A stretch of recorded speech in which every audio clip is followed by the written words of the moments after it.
Kenapa kok memilih bisnis kambing domba ya? Dan apakah sampai sekarang masih oke gitu? Alasan saya simpel sekali ya. Karena kambing domba itu hewan yang ditulis di kitab suci ya. Potensinya bagaimana? Luar biasa. Kenapa kok bisa luar biasa? Karena program KB di Indonesia belum berhasil. Artinya tingkat kelahiran manusia, bayi masih tinggi. Tingkat kelahiran tinggi, tingkat konsumsi makanan tinggi, tingkat akikahnya tinggi, tingkat kurbannya tinggi. Dari sejak zaman Nabi itu kambing domba udah laku. Jadi jangan ditanya bagaimana jualnya ya.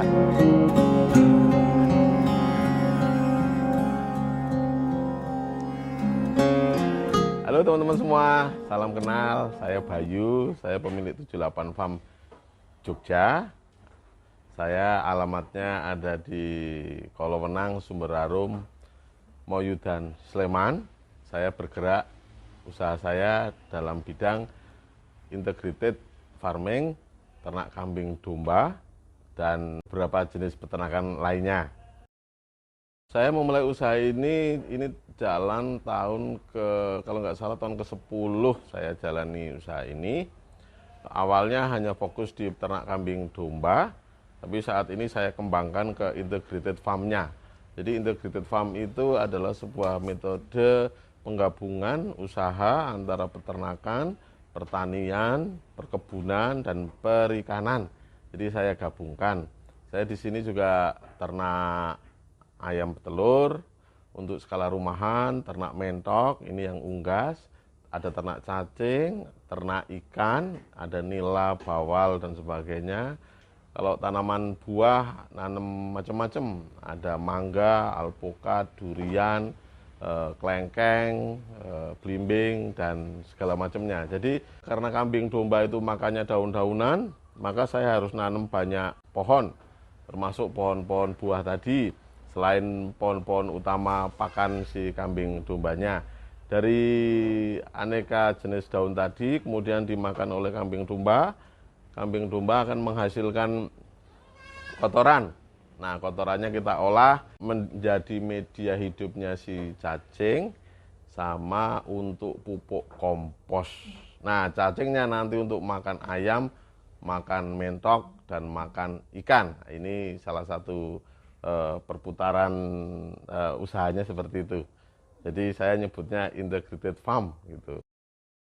Kalau background saya secara pendidikan kalau nggak salah lulus ekonomi kalau nggak salah ya. Jadi saya kalau nggak salah tuh karena ijazahnya di mana juga saya lupa naruhnya ya.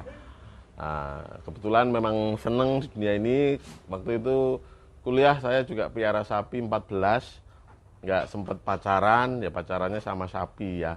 Akhirnya selesai kuliah hijrah ke Jakarta, terus merasa sudah lulus 12 tahun di Jakarta, sudah tergembleng mentalnya, terus balik kampung bangun kampung. Ceritanya bangun kampung ini dengan potensi desa, karena di desa adanya ya lahan, ya ternak, ya pertanian, ya perkebunan, perikanan, ya itulah yang saya optimalkan saat ini. Prosesnya memang bertahap ya. Awalnya saya di ternak kambing domba dulu, terus kemudian kayaknya ada peluang untuk digabungkan dengan hal lain, soal pertanian, perkebunannya. Saya kerjasama dengan warga, saya tanami tanaman buah nanti bagi hasil gitu. Saya berani nanam-nanam karena punya limbah kambing domba. Kalau nggak punya limbah kambing domba maka ini hal menakutkan ya, karena tanaman segitu banyaknya, belum tanaman yang pokok untuk pakan kambing domba ya, itu butuh pupuknya sangat luar biasa. Karena saya punya pupuk setiap hari, maka berani untuk nanam-nanam. Kalau saya nggak nanam juga kambing domba saya nanti mau makan apa? Karena pakan utamanya ya daun-daunan, gitu. Saya fokusnya breeding di sini, pengembang biakan. Start awal itu saya mulai sekitar berapa ya? 24 ekor kalau nggak salah ya. Waktu itu kambing sama domba merino ada beberapa. Itu pertama kali. Kenapa kok memilih bisnis kambing domba ya? Dan apakah sampai sekarang masih oke gitu? Ya, alasan saya simpel sekali ya. Karena kambing domba itu hewan yang ditulis di kitab suci ya. Kalau yang ditulis murai batu, mungkin saya ternak murai batu ya. Saya ngikutin aja, ngikutin para aktivitas Nabi aja. Jadi kalau ditanya masih prospektif atau enggak, sama aja pertanyaannya. Saya kalau ngibadah, panjenengan semua yang nonton ini kalau ngibadah, kira-kira peluang masuk surganya berapa persen gitu loh. Kan seperti itu. Ini kalau ngomongin kambing domba ya, orang itu sudah ditulis di kitab suci kok. Para sahabat Nabi juga ternaknya ribuan loh. Padahal di padang pasir loh, bisa loh. Orang Indonesia kok nggak ternak. Kan lucu, ya kan? Indonesia yang ijo royo-royo kayak gini kan harusnya banyak yang beternak. Banyak teman saya yang memang tidak suka dengan dunia pertanian, perkebunan. Akhirnya ya milih jalur ternaknya ya pakannya pakan-pakan praktis. Pakan beli itu praktis. Tapi kalau ada minat di bidang peternakan, di bidang pertanian perkebunan, maka dia pasti nanam. Efektif mana? Oh, tidak bisa ditanya seperti itu ya, karena ini kembali ke hati ya. Kalau hatinya itu seneng nanam, maka ya tanpa beban nanamnya. Tapi kalau belum hatinya ke arah tanaman-tanaman, maka fokusnya pasti hanya ngurusi ternak saja, nggak ngurusi yang lain. Saya tahun kedua di sini rugi hampir 400 juta ya, 400 juta lebih lah gitu. Karena apa? Nggak pakai mentor, nggak pakai ilmu. Jadi eksekusinya ya pokoknya asal-asalan aja. Kandang pertama saya umurnya cuma 2 bulan. Karena salah, harus dibongkar total. Untung waktu itu ada senior-senior yang betulin saya. Kalau nggak ada mungkin video ini juga nggak akan muncul ya. Nah, karena waktu itu saya mau berubah, walaupun risikonya besar, keluar biaya lagi, akhirnya hari ini saya bisa ketemu dengan para pemirsa semua di channel bisnisku ini. Saya titik balik ketika habis down parah itu ya tahun ke-4 ke-5 lah. Yang paling berat itu mengubah isi otak ya, itu paling berat ya. Karena harus melawan antara ambisi dan akal sehat. Rata-rata peternak-peternak pemula pakainya ambisi, akal sehatnya ditinggal. Saya juga ngalami kok. Full ambisi, ada duit hajar gitu. Kalau logikanya akal sehatnya harus di depan. Jadi oh mau ternak kambing makannya apa? Daunan. Oh saya punya lahan nganggur, ya udah ditanami dulu lah. Tanam dulu, pakannya sudah banyak, baru bikin kandang, baru ngisi ternaknya, kambing atau domba, udah gitu aja. Ini kalau pakai akal sehat, kalau nggak pakai akal sehat ya tiba-tiba bikin kandang gede, beli kambing keren-keren, nanti bulan ke-4 pasti pusing, nggak punya pakan. Masalah utama ternak kambing domba itu pakan kok, masalah kedua nanti SDM kok. Itu, bukan bagaimana jualnya ya.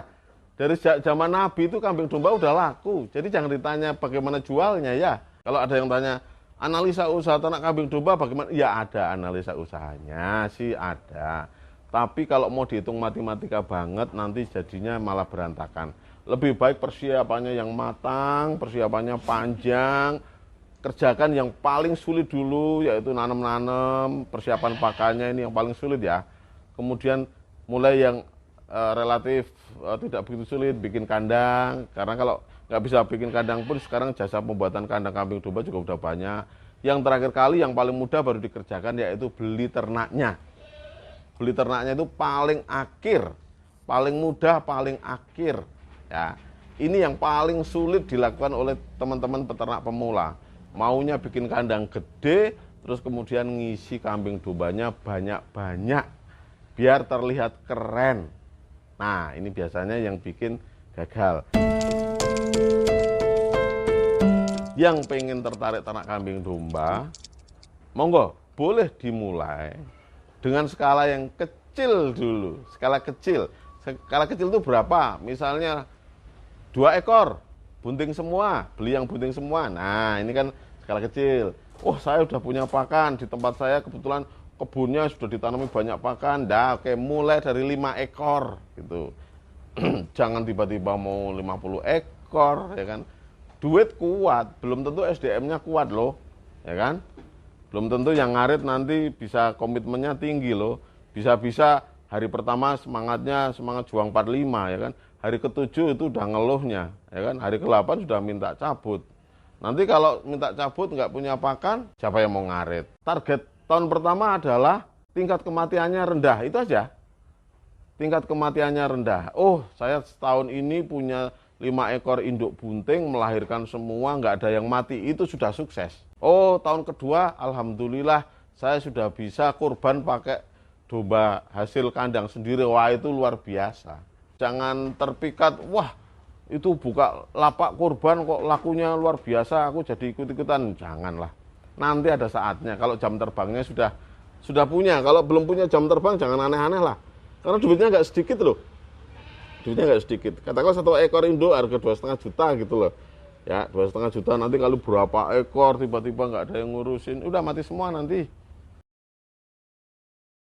Kalau di 78 Farm ini saya khususkan untuk kambing domba dari kelas paling bawah hanya sampai kelas menengah. Di sini tidak melihara yang kelasnya unggul-unggul banget. Tujuannya kenapa? Karena di 78 Farm kan saya buka edukasi, pelatihan segala macam. Bahkan kelompok-kelompok ternak banyak yang datang ke sini.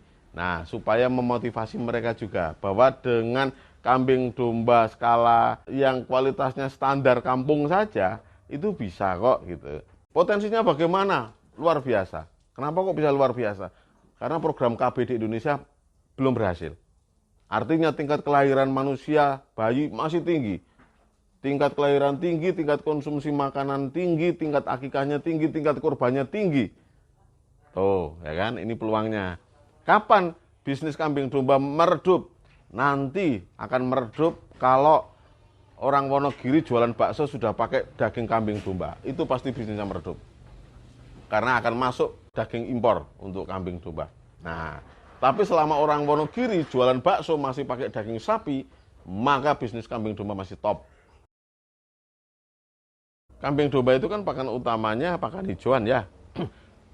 Metode pemberiannya bisa diberikan dalam kondisi hijauan segar, tapi sudah dilayukan dulu baru dicacah diberikan, atau hijauan segar tadi disimpan prosesnya namanya silasa atau fermentasi. Kalau disimpan versi kering namanya hai. Kapan sih idealnya membuat pakan simpan itu? Nanti kalau pakan yang ditanam sudah banyak.